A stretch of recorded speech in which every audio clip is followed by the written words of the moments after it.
আর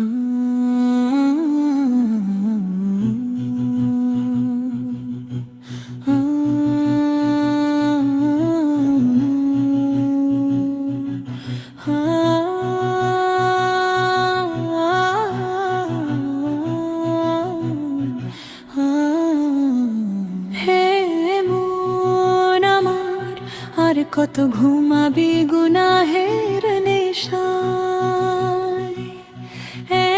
কিন্তু দাঁড়াতে হবে মহান রবের দরবারে। যে আগুনের কথা শুনে কেঁপে উঠত নবীগণের হৃদয়, সেই শাস্তি থেকে বাঁচার পথ আজও খোলা আছে। ফিরে আয়, তবার অশ্রুতে ধুয়ে ফেলো জীবনের কালিমা। রহমানের দরজা এখনো বন্ধ হয়ে যায়নি।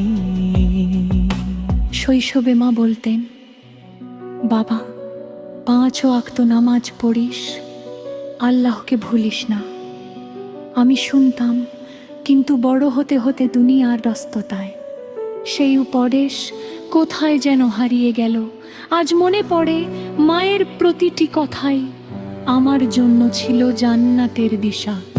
যৌবনের রঙিন পথে কত গুনাহকে ছোট ভেবেছি, কত নামাজকে বলেছি আরো একটু পরে। কিন্তু মৃত্যু তো কখনো বলে আসে না আমি কাল আসবো, হে মন, আজও যদি ফিরে না আসিস তবে কবে? কবরের নীরবতা মনে পড়ে, হাসরের দিনের ভয় মনে পড়ে।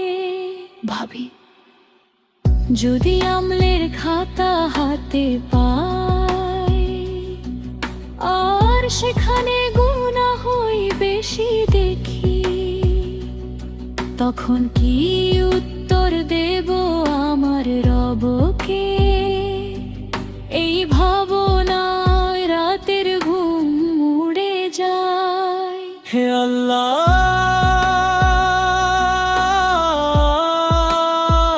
আমি নিখুঁত নই, আমার চোখ ভুল করেছে, আমার জিহ্বা ভুল করেছে, আমার অন্তর ভুল করেছে।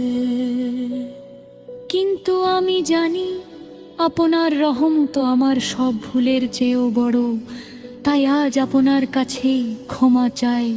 বন্ধু, কুরআন আমাদের সতর্ক করেছে অবাধ্যতার পথ নিরাপদ পথ নয়। তাই আজই নামাজকে আঁকড়ে ধরো, হারাম থেকে ফিরে এসো, মানুষের হক আদায় করো, কারণ আখিরাতের হিসাব অত্যন্ত গুরুত্বপূর্ণ।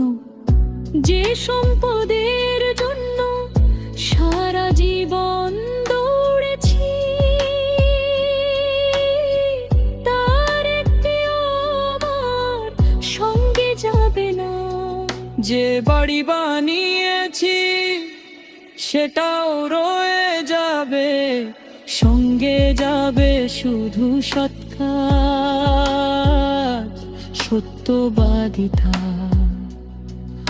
আর আল্লাহর সন্তুষ্টির জন্য করামলো আজও যদি এক ফোঁটা অশ্রু নিয়ে সিজদায় পড়ে বলি, হে আমার রব, আমাকে ক্ষমা করুন।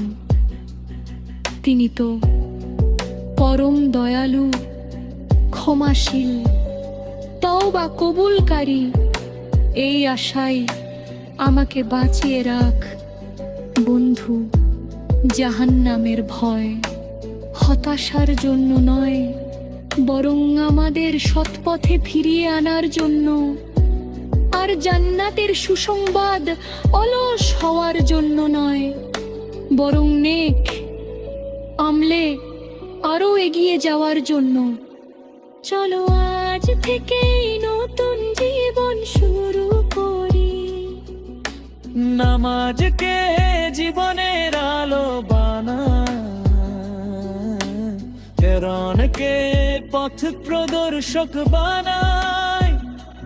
মা বাবার দোয়ার জন্য করি, মানুষের হক আদায় করি, আর আল্লাহর রহমতের আশা কখনো ছেড়ে না দিই।